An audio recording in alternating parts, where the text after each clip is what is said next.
we go.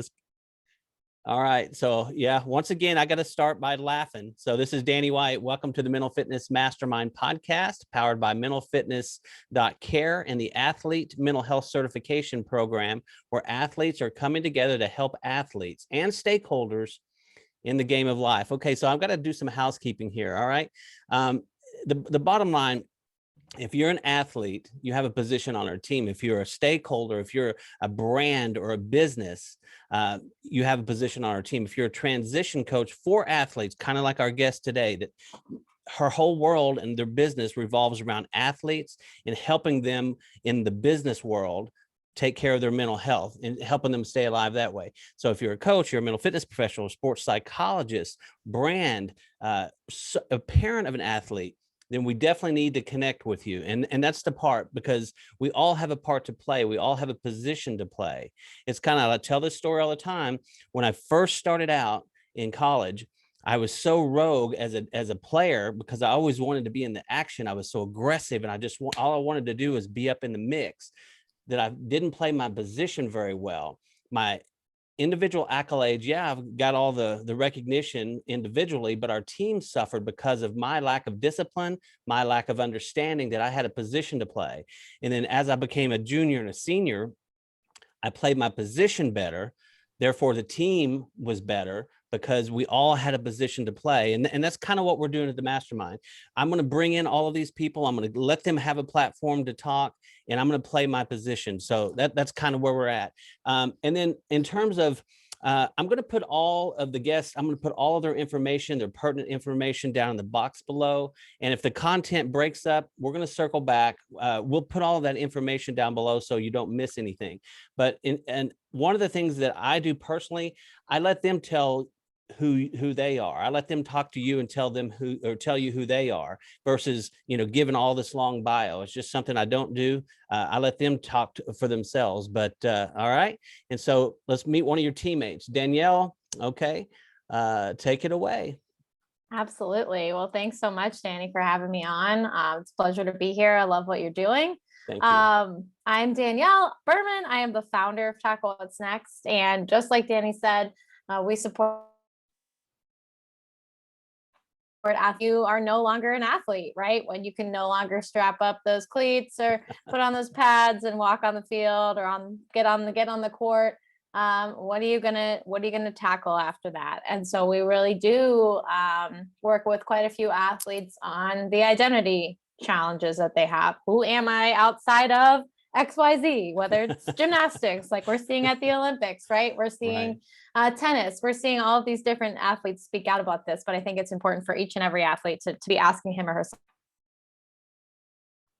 that. And that's really what we work to help you figure out, as well as building that career. What is that next career? And how are you going to actually be, find purpose and really be successful in life outside of sports?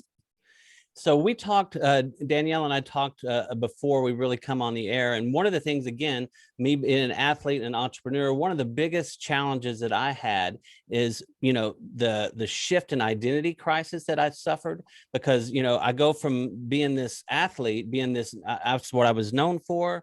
I had this team. And then after I lost all of that, then what? Then when I got out in the professional field, I really didn't know who I was because that dies down after a while. And then you're left on your own devices. But then I spent my entire college career being 100% focused on my craft, that I did the academics, but, at the end of the day, book knowledge and what, you can kind of put that over here. You've got to learn some real skills.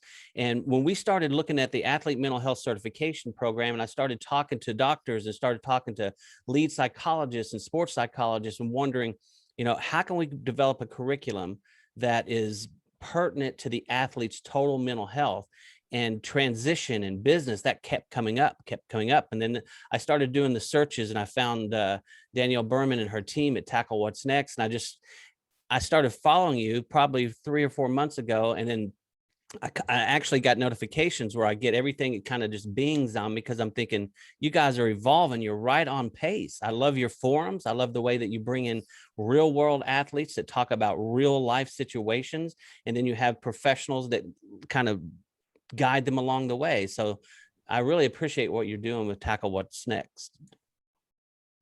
Oh, thank you. And we appreciate your support. It's always great to know people are enjoying and consuming and relating to some of the things, it's nice to, hear feedback from what you're putting out, right? That it's not just going out into the internet abyss and people are like, okay, that sounds good. So I'm glad to hear that it's been helpful. And again, it's been a lot of fun to support in this way. And I think the big thing we're trying to show is the opportunity that can exist after athletics. It's not the end of your life or your purpose. Like, it's just time to discover something awesome and new.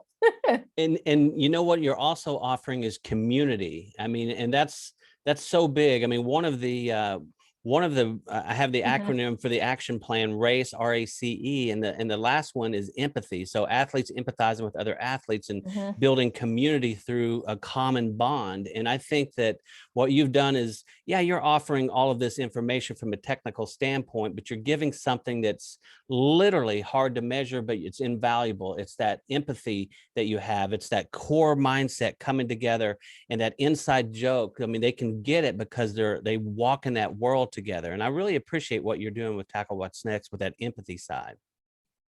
Yeah.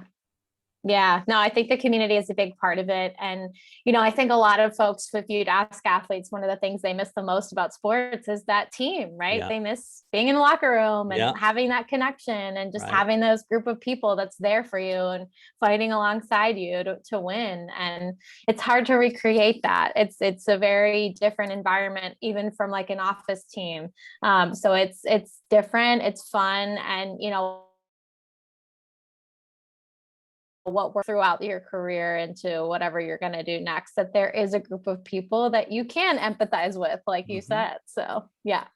And, let me, wanted to add something to that, with athletes relate to each other. And so they have that, they both cry together, they hurt together, they go to practice together, they get griped out together, they win together, they lose together. And so they relate to each other. So they feel comfortable because they're in their world, especially high level athletes, because they've been in that world their whole lives. And so they're comfortable opening up to somebody because they know that person beside them, that teammate, can relate to them. They've been there. Now you shift all of that. And I've been, like I said, in the business world for 30 years, you shift that. And then I come in the boardroom, and to be honest, there's some athletes in there, but when there's not, I don't really, first of all, I'm intimidated, but I don't want to say anything, when I'm first getting started, because I don't have the experience yet. So I'm intimidated to open myself up. I'm intimidated to ask for help. I'm intimidated because I'm an athlete. I'm supposed to be better. You know what I mean? And so that's what's so important about what Tackle What's Next is doing with the transition and the help for athletes' mental health, is because you're taking that barrier away. You're saying, okay, there are business professionals here that will help you, that will stand beside you back to back, but we understand where you're at. And it's okay. You might be the captain of the football team, but you might be the guy that's sitting on the bench business-wise for the beginning. You've got to pay your dues, learn the ropes, put in the work, just like you put in the work on the field or on the court. You got to put in the work. And these are the people that are going to lead you. We're not going to judge you. That's what you're doing. And I really appreciate that. It's invaluable for athlete mental health. Yeah, I think the idea is really like understanding the opportunities and resources that are there for you. And to your point, that nothing happens without work. Just because you've put the time in as an athlete doesn't mean that it's going to automatically translate to success in another arena. Right. You do get a leg up with the skills that you've learned as an athlete, but it doesn't matter if you don't utilize that and you don't utilize the hard work.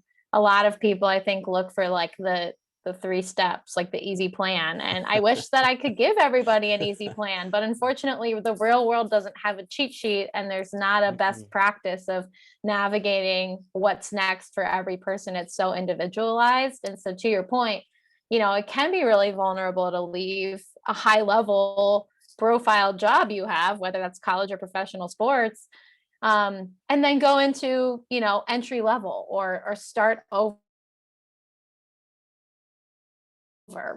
now. Like I have to learn, I have to do this all over again. I'm so behind. And I think that's a real challenge. It is a real challenge. So to your point, it's how can we create mentors, whether they're athletes or not, that are in those spaces to say, hey, let me tell you how I've learned over the years how to navigate this. some of the good things that worked for me, some of the things to avoid. So we really love to highlight athletes that are in roles in different business organizations or have gone different paths, right? Just someone that's been in your shoes that is doing it, right? They're living it. And it's going to go so much further than me saying, here's what you need to do.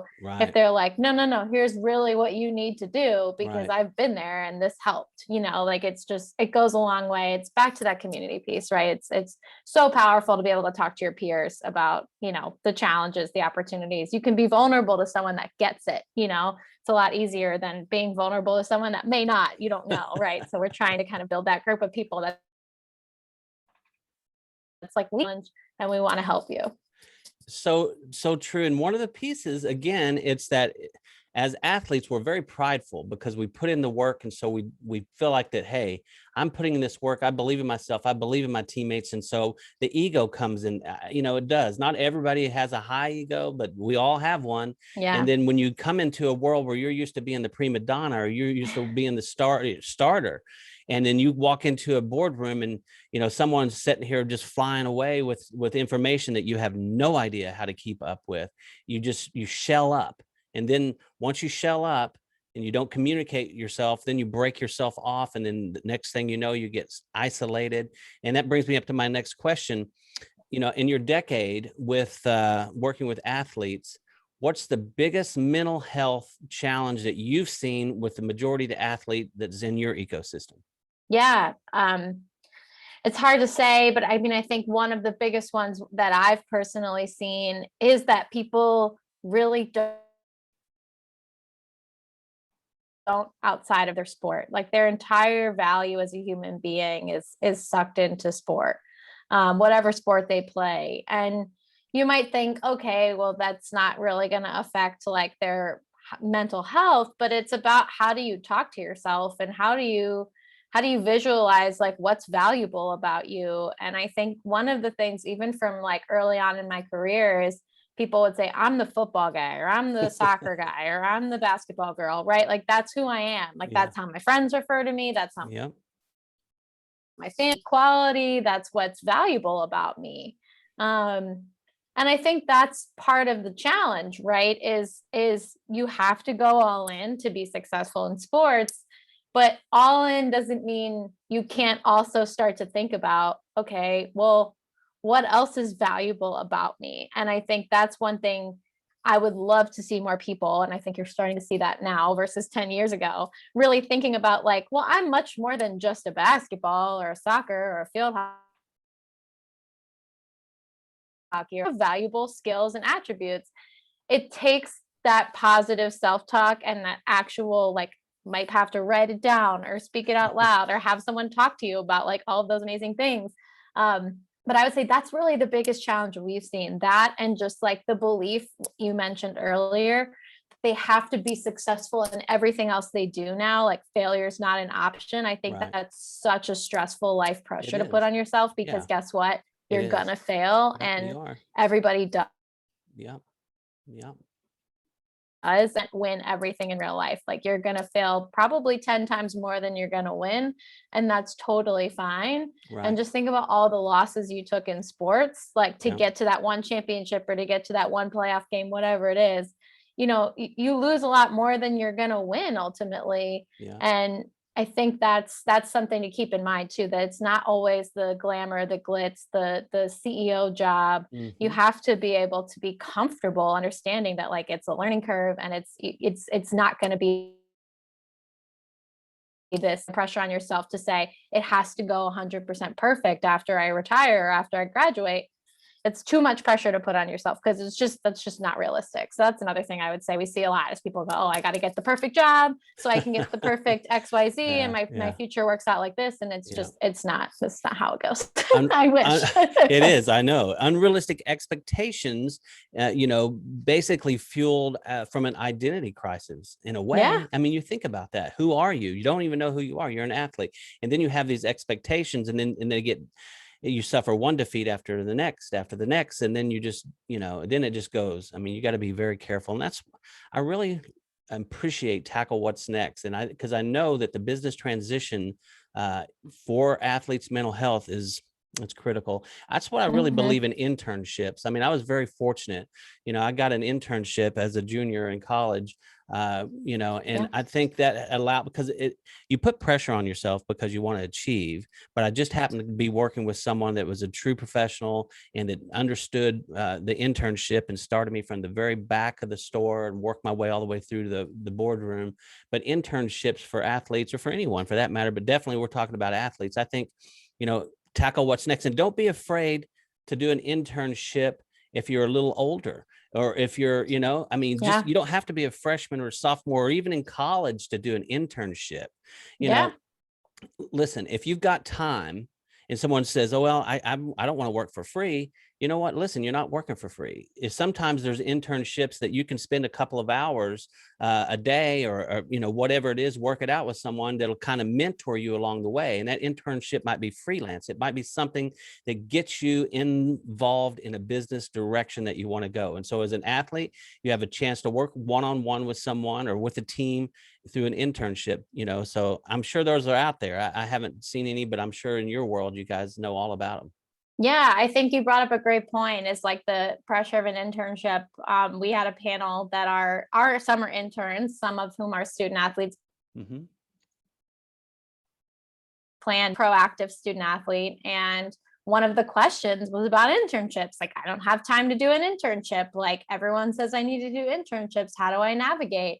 And one of the answers from the athletic director from George Washington University, Tanya Vogel, was like, an internship does not have to be 40 hours a week in the summer or 20 hours a week during the semester. There's 2-week internships. Like you said, there's kind of day shadows where you could walk up to someone and say, hey, I really love what you do. Can I sit in for a day with you in your meetings? And you kind of tell me a little bit about this. Correct. To you're involved with a project or volunteer for an event, right? Like, all of that is great experience. And I think one of the things people do get caught up on is maybe they don't pay. And I think that's important. Like, if you need to make money, then, you might need to go a different path. Like, it really is up to you, but you have to also figure out what's most important, right? Like, if you are really trying to get into a specific field, like sports, where they don't offer a lot of paid internships for whatever reason, you could say that's right or wrong. Then you need to think about, like, what I have to make the decision. And I think that's one thing where you can get creative. An internship, nobody's going to say, how many hours a week did you work at this internship, or how long was this internship? Like, they want to know the experience you got. And that's the point. So if, like you said, if it's 3 hours a week and you help them with some social media graphics, that's great. It's good experience. And like you said, maybe there's some good connections you can make out of it. So I think we get really caught up in like a traditional internship, and we're like, oh, I don't have time to do that. I'm way too busy. Or maybe I'm 25. I'm not going to do an internship with all these college kids. I would do one at my age. I'm 52. I would do one in a heartbeat. Like, you can go down. Yeah, I definitely would do I one. mean, it's fun. It's fun. And it's great. It's a great way to build your network. So if you're looking to have something to do, like, I think one of the things we see is people are like, I'm looking for things, but like, I don't have anything to do. Like, an internship is a great sense of purpose. Like, I have somewhere to go. I have someone to report to, or I have something to get done. And like you said, you can be working another job or finding other opportunities. So it's about you, what makes the most sense for you and your situation, but it doesn't have to look like 40 hours a week, 9 to 5 every summer, or whatever that traditional internship. So true. And, one of the questions I was going to ask, well, how do you defeat that challenge and identity crisis and all this stuff? And so basically, how somebody in the mental health world would maybe give that lesson plan, if you will, lack of a better term, to, meditation, self-care, all these just different things in your line of work where you're helping athletes transition over into the professional arena. Part of that homework, if you will, might be something like that. Again, start pointing yourself to ways to set yourself up for success. So when you do get in that arena, you're not starting from the complete bottom, or you don't feel so lack of confidence. Because if it's something that you're really passionate about, you can find some time to get involved with the team. My goodness, there's so many people out there, so many businesses out there. So if you just put in the work, this is going to be your mental work. This is put in that work, do that homework, and then link up with the right team. There's some great businesses out there that'll help. Don't you agree? Oh, I 100% do. And I think, one of the benefits of in is that it's absolutely so much easier to connect with people, to find people, to ask for work, to work from wherever you are. So if a company's based in Miami, Florida, and you live in Seattle, Washington, then you could still support them. You could still intern for them potentially, right? You could still freelance. Like there's a lot more opportunities now. You don't have to be like right there in the city. But to your point, yeah, like there is a mental aspect to this because in addition to meditating and, really practicing mindfulness, you also need to my career. Okay, where do I want to go? What am I interested in? It's that mental game of like, it's as simple. And we talked to folks about this too. Like, what do you like to do? Like, Right. have you sat down and written a list of like things that make me happy, Right. things I enjoy, things I'm good at? Because again, a lot of times everyone's like, soccer, basketball. Okay, yeah. We get that. We know. Okay. What else? Like go beyond. Yeah. And it's amazing how hard it is to think of things that you like. Think of things that make you happy. Your routine and you're in your week and you're like, wow, I love talking to Danny. It just makes me happy.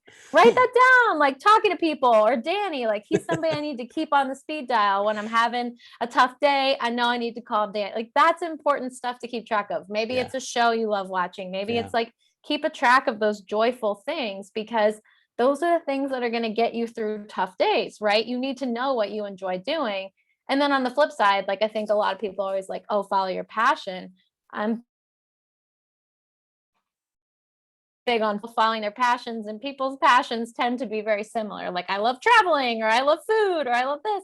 You know how many travel bloggers and food bloggers there are. It may not be the best move, but if you are super good at something, right? If you're a photographer or if you love, landscape photography, embrace it that way. Like explore that, use that strength. Like we talked to Amanda McGrew of the Playoff dating app last night. And one of the things she said was like, she made like wooden signs for like weddings that she just wanted to fun, but like she enjoyed that and it was something she was really good at. And she was like, oh my God, like this is my side hustle. It was really fun. She was like, I don't know if I want to make a career out of this, but she had a great time doing that. It was like a little bit of like a de-stressor for her that she got to put all of this work in and create something. Find those things for you, whether you want to make it a hobby that you sell or whatever it is or not. Like those are the things that will make your day less stressful. In addition to those really important things like meditating, mindfulness, whether it's yoga, getting helpful and mentally really helpful. But I think understanding yourself makes everything so much easier. Like the pressure that will remove from you because you do have those keys of like, is this who I am? Yep. Does this fit with what I want to do? If you can answer those questions, athlete or not, you're going to feel so much less stressed about your future and your day and all of those kinds of things. I so agree with it. And, one of the things, again, I'm going back to tackle what's next and in the way that you go about athlete mental health. And a lot of times, and, when you ask someone, what do they really want to do? What do they really like? And they act like they can't think about it. But all of us, sometimes we know deep down in our heart, sometimes what we really want to do, but there's a sense of insecurity within us that says, well, I can't accomplish that because I may not have the skill set to do that yet. And so I don't want to even mention that because I know it's unrealistic, or I know I can't.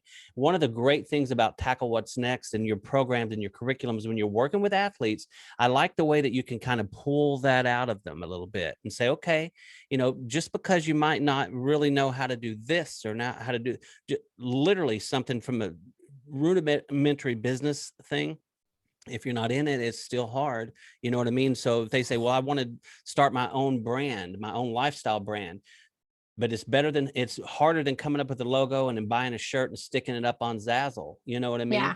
There's so much to building the culture and so much and so this athlete may not understand that, but working with you guys, having that collection of consciousness that comes around it and all those experts, you can pull it out of them. And they go, okay, oh, all right. So now I need to make, drop ship manufacturers. I need to work with web development. I need to at least understand it. I don't have to be an expert in it, but at least I can understand the 50,000 foot view So then I can go for my brand business and go for my lifestyle and focus on uniting people that around me, which builds community, which helps your athlete mental health. You see what I'm saying? That's what I love.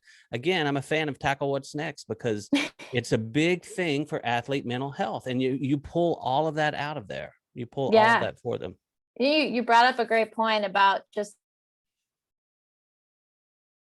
like, because I'd never done it before, I don't know what it takes, or I don't, I don't have the skills. Right. We talk a lot about like growth mindset and how it's so simple, right? We even work with some of the kids we do workshops with, like, really young student athletes in middle and high school about like, tell us about growth mindset. Like, it's about taking that, oh, I would never be able to do that, into like, oh, I could improve.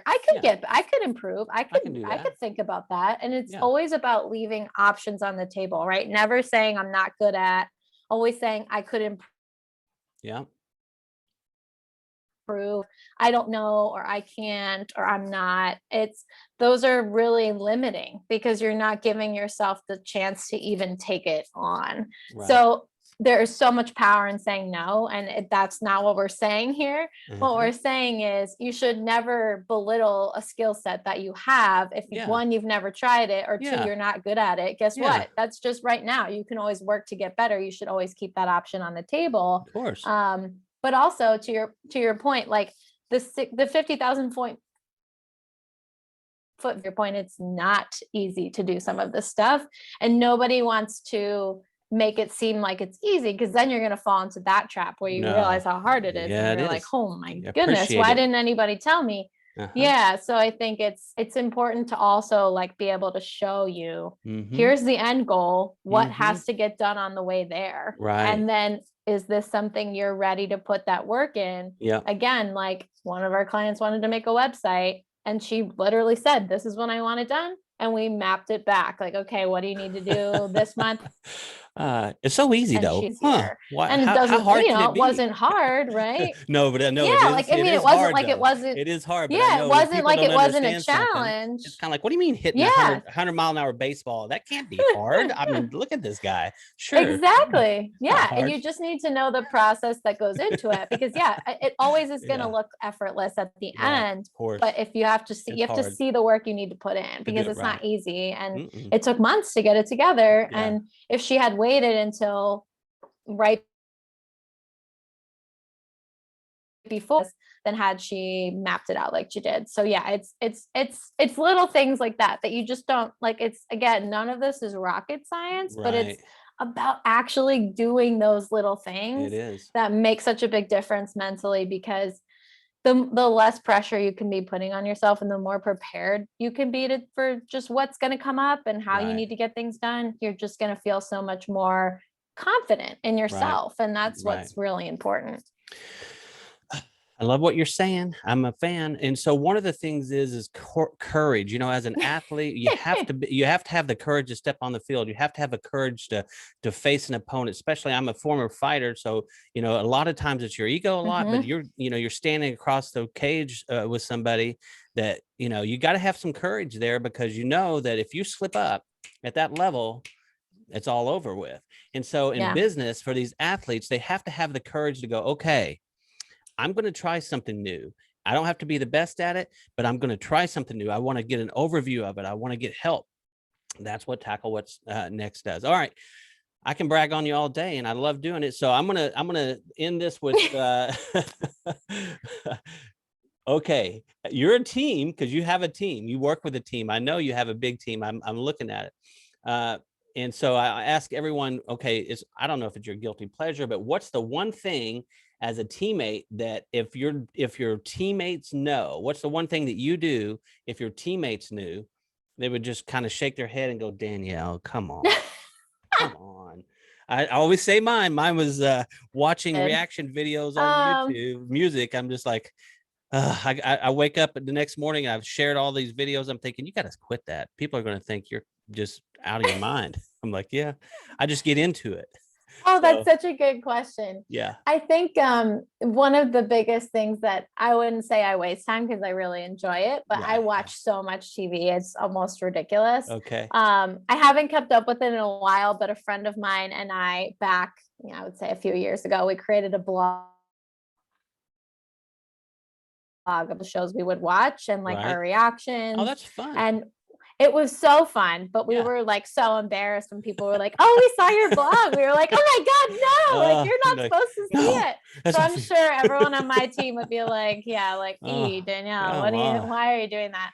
But Time I management. mean, TV is definitely, yeah, Self-care. exactly. Like I Yeah. haven't kept up with it in quite a while, but we actually caught up a few weeks back and she mentioned, "Remember that blog we did about TV?" And I was like, "Oh God, is it still Oh, live? We should please. probably take that down." No. Well, the Google spiders finally it So takes anyway, so it's long to. definitely something I love. Yeah, that's one thing about the internet, and is website development. All the Google spiders, you put something up, and we automatically think, that's going to be just right there, but that doesn't take. It has to nurture. It has to come in there. It has to 100%. read it and read it and read it and read it. But then all of a sudden, you have this thing that you've written 2 years ago or a year ago, and all of a sudden, Google says, "Hey, look at this. We Yeah. love this." Look And at you're like, this fun "No." thing. You're like, "Oh no." Uh, Yeah. I But appreciate yeah, I'm sure you. the team would not be happy about that. But what can you do? It's all good. That's They love great. I appreciate you and the entire team of Tackle it. What's Next, and I look forward to our collaboration in the future. I don't know what that looks like yet, but I certainly know that there's going to be something because we have too much synergy, we have too much Yeah. chemistry, and we have too many things that align because, again, I can only play my position. I need other positions and great talent at those positions. So, hey, Danielle Berman, thank you for taking the time today. I'm going to put all of her information down in the box below, but what's the best way someone, if they wanted to reach out to you as soon as they see this conversation, what's the best way? Yeah, I would say the best way to reach out to me is email. So you can email me at danielle@tacklewhatsnext.com. As Danny knows, I am on LinkedIn, but Yeah. sometimes I check messages infrequently. So probably easiest way is to reach out to me on email. And of course, you can always reach out on LinkedIn or reach out to us on Tackle What's Next social media. But Danny, thanks so much for having me. It was such a pleasure to chat, and I absolutely love what you're doing. Like you said, we will definitely be collaborating in some way, shape, or form. There's so much.